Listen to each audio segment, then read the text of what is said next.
warahmatullahi wabarakatuh. Baik lagi bersama saya Muhammad Lutfi, siswa SMKN 1 Abang. Nah, pada kali ini kita akan membahas tentang networking model pada bab ketiga atau modul ketiga. Nah, apa aja yang akan kita bahas? Nah, sini yang akan kita bahas adalah yang pertama itu tentunya ada konsep dari networking model, dan yang kedua ada TCP, TCP atau IP model. Yang ketiga ada encapsulation dan decapsulation. Yang keempat ada oscillator model. Nah, kita lanjut yang ke pertama aja nih. Nah, yang pertama di sini ada konsep. Jadi, jaringan komputer mengacu pada perangkat komputasi yang saling terhubung secara dapat bertukar data dan berbagi sumber daya satu sama lain. Ya, tentunya networking model ini dia memiliki yang bisa bertukar data sesama lain kayak seperti jaringan biasanya. Ada juga yang bilang networking model dan jaringan itu sama. Tentunya tidak. Networking model ini hanyalah suatu aturan-aturan saja lah. Jadi, untuk terjadinya proses bertukar data tersebut, diperlakukannya aturan yang mendefinisikan bagaimana kumpulan komputer agar bisa saling berkomunikasi. Nah, jadi antar komputer itu bisa berkomunikasi, tetapi ada cara-caranya.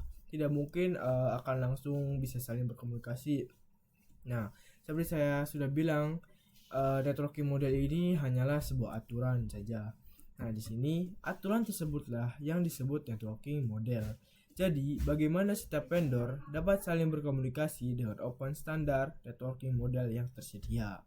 Nah, untuk saat ini open standard networking model yang tersedia dan terkenal ada dua, yaitu yang pertama itu ada TCP/IP model dan OSI model.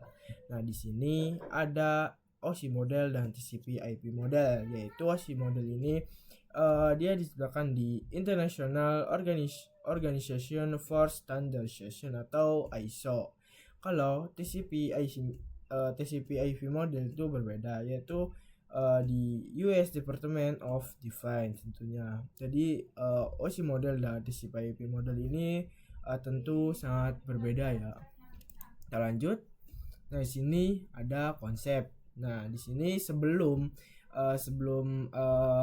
networking model ini buka itu ya, itu dia memiliki sebuah vendor. Nah, terus di tahun 1974 sistem arsitektur. Jadi di vendor ini dia ada satu vendor yang namanya adalah Sun, dan setelah networking model ini resmi dibuka itu dia memiliki vendor lagi yang dinamakan networking model. Jadi sebelumnya itu bukan networking model tapi Sun ya.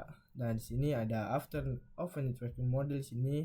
Ada vendor satu kita sebut aja Mikrotik atau IBM di sini, TCP/IP, dan vendor 2 sini tentunya. Kita lanjut lagi ya sini. Terus sini ada TCP/IP model. Nah, di sini TCP/IP model ini merupakan jenis networking yang sangat common digunakan ya. Ternyata TCP/IP model ini banyak digunakan di masa-masa mendatang karena mungkin lebih gampang atau lebih mudah lah. Di sini mendefinisikan suatu protokol agar antar komputer utama yang berbeda network bisa saling berkomunikasi. Jadi komputer yang berbeda jaringan itu tetap bisa saling berkomunikasi walaupun berbeda tentunya, tapi ada cara-caranya ya. Terus untuk membantu dalam memahami setiap networking model dipecah menjadi dua bagian kecil yang disebut layer. Nah, di sini ada gambar dua layer. Yang pertama itu ada TCP/IP original. Yang masih original yaitu dia memiliki 4 layer. Terus yang TCP update dia memiliki 5 layer. Nah, di sini juga cara dokumentasi TCP/IP model terdiri dari 4 layer, yaitu yang original.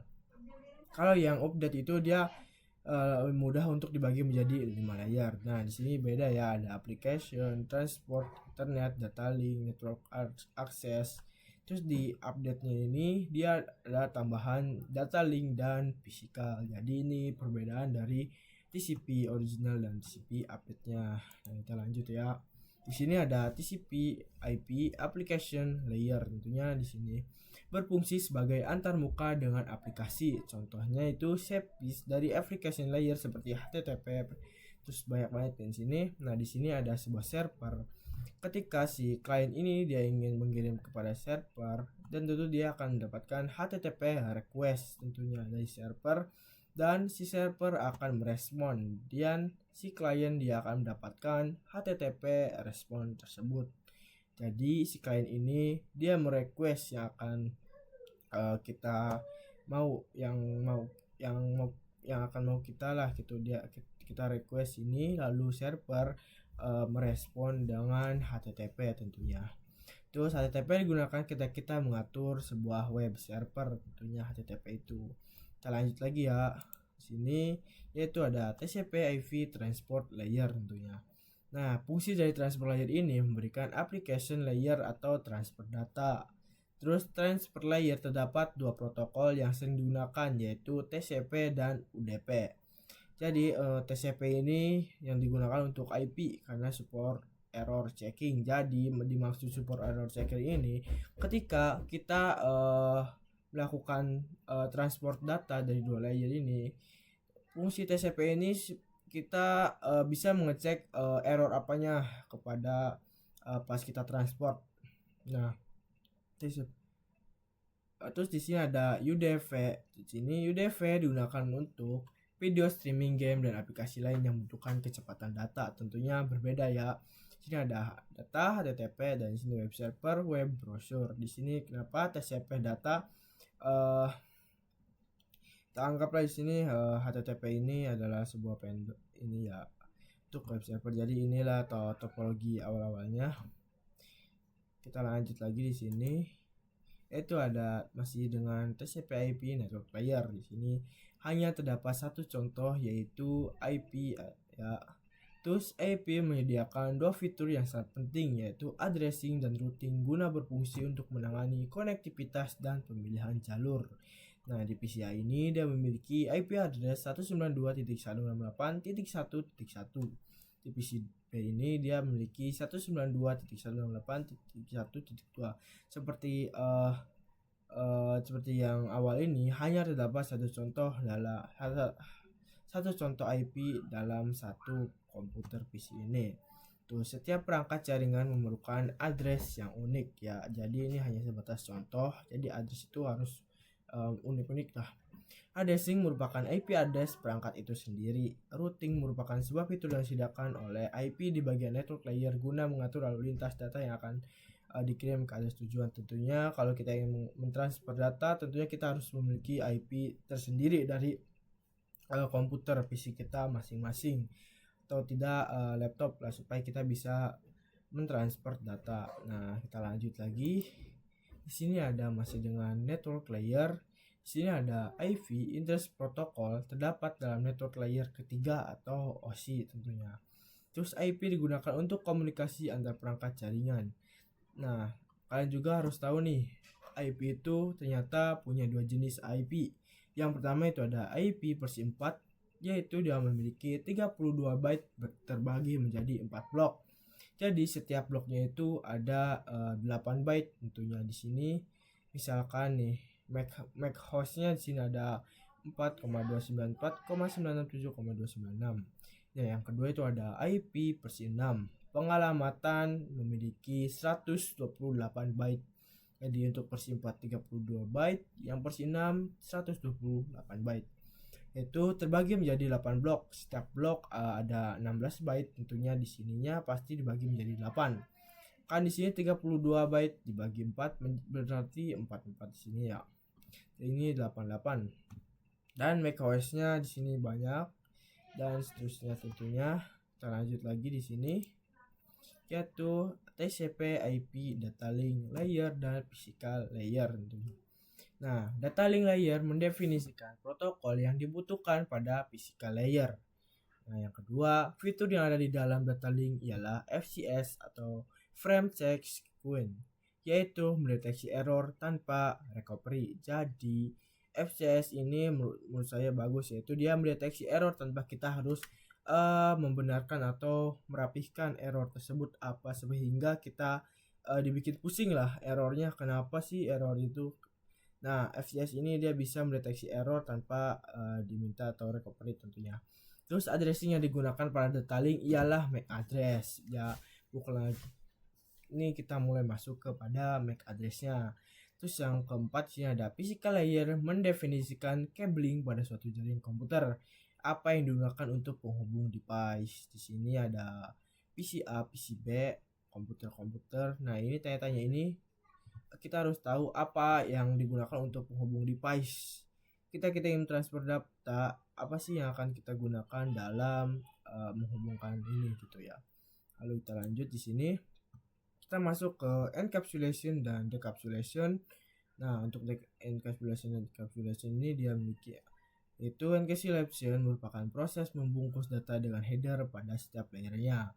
Jika decapsulation merupakan kebalikan dari encapsulation. Nah, application dan presentation termasuk itu ada termasuk data, to session dan transfer to data dan segment header. Network itu ada data, segment header dan packet header. Data link ada data, segment header, packet header, frame header. Physical itu bits. Nah, kenapa sih di bawahnya ada bits? Jadi nanti seluruh data ini akan menjadi satu dan namanya itu adalah bits tentunya. Nah, itu untuk pembahasan encapsulation dan decapsulation. Kita lanjut saja di sini. Nah, di sini ada OSI model ya. Untuk OSI model ini cuman penjelasan saja sih sebenarnya. Untuk saat ini model yang saya gunakan hanya TCP/IP. Nah, sebelumnya saya juga sudah membahas ini ya, TCP/IP, karena untuk dari sisi perkembangan protokolnya model TCP/IP lebih dominan daripada OSI layer. Lebih dominan berarti bisa dibilang lebih mudah, lebih gampang lah ya. Nah, sebelum networking model ada, setiap vendor memiliki networkingnya masing-masing karena setiap vendor memiliki komunikasi sulit dilakukan. Nah, jadi setiap vendor itu tidak memiliki networking masing-masing lah, tidak sama gitu. Terus OSI layer itu biasa dipelajari dan mudah dipahami kalau OSI layer. Jadi kita akan belajar tentang TCP/IP ini ya. Mungkin kan TCP/IP ini bisa dibilang baru lah gitu. Nah, kita lanjut ya. Sini yang terakhirnya ada OSI model. Jadi membangun jaringan komputer sangat besar usahanya karena banyak vendor yang memiliki networking sendiri dan mencari cara agar bisa saling berkomunikasi antar sesama vendor. Terusnya, oleh karena itu dibuatlah suatu model spesifikasi minimum oleh ISO pada tahun 1984 yang biasa disebut OSI 7 layer. Nah, terdapat 7 lapisan layer pada OSI model. Upper layer berkaitan dengan user interface, data formatting, dan communication session. Itu ada 1-4 layer. Terus lower layer berkaitan dengan bagaimana data itu mengalir. Ada 5-7. Nah, di sini ada OSI model dan TCP/IP model. Jadi ini perbedaannya. Mungkin untuk perbedaannya di sini ada proses application ada presentation, session. Yang berbeda tentunya ada di 5, terus 4, terus 2 dan 1 tentunya di OSI model dan TCP/IP model ini. Jadi ini adalah perbedaannya dari OSI model dan TCP/IP model ya. Nah, mungkin sekian saja penjelasan dari saya di networking model ini. Kurang lebihnya mohon maaf. Assalamualaikum warahmatullahi wabarakatuh.